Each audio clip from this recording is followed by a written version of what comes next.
Mula sa kalsada ng Makati hanggang sa mga susunod na karera sa Baguio at Boracay, target ng kauna-unahang 2XU Speed Series na maihanda ang mga Filipino racers para sa mas matinding kompetisyon sa international stage. Yan ang report ni teammate Jamaica Bayaca.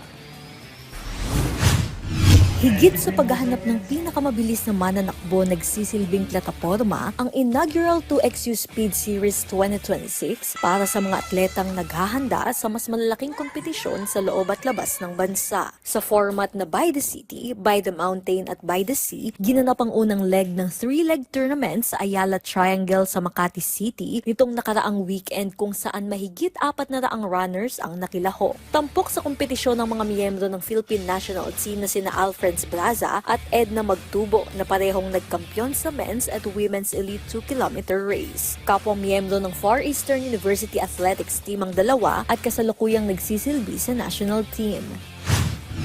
Bali, ibang-iba po siya sa event ko na 1500s kasi yung 1500s masukat mo talaga, alam mo talaga yung paikot-ikot, tapos yung kung ilang laps. Yung sa 2 kilometer kasi hindi mo estimate yung pacing kasi more on sa road, kaya hindi mo talaga din yung pace na example mo, kuha mo yung goal mo na pacing kasi hindi mo yung lakas mo kasi sa oval makuha mo yung per lap mo yun yung kaibahan sa road.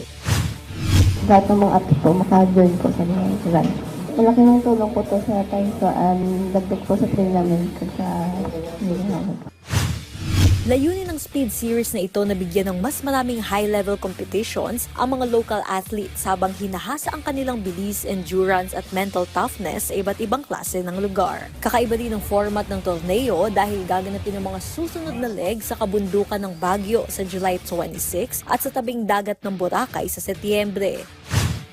It's really unique because we want to focus on performance rather than long distance run. So it's purely performance, and it's an opportunity also, a platform for the athletes to shine. Priority pa rin namin yung pero mas focus kami sa collegiate. That's why we invited talaga sa UAAP team. So one of the goal of Speed Series is magkaroon sila ng platform, si collegiate. So I think we still have a good plan. Maliban sa individual races, may mga relay events din na inaasahang magpapalakas sa teamwork at race strategy ng mga mananakbo. Ayon pa sa mga organizers, target din nilang maimbitahan ng mga runners mula sa ibang bansa sa Southeast Asia sa mga susunod na edisyon ng torneo. Our long-term plan, may Asia series. So this will also be powered by 2x2. So we still have discussion about this. Pero yun yung big plan that we will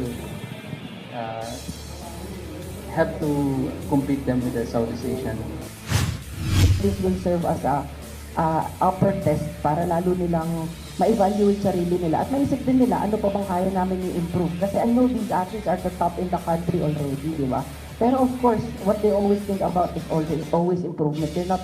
They're not just thinking of competing in the country already, but always thinking to the world stage. Jamaica Bayaca para sa atletang Pilipino, para sa bagong Pilipinas.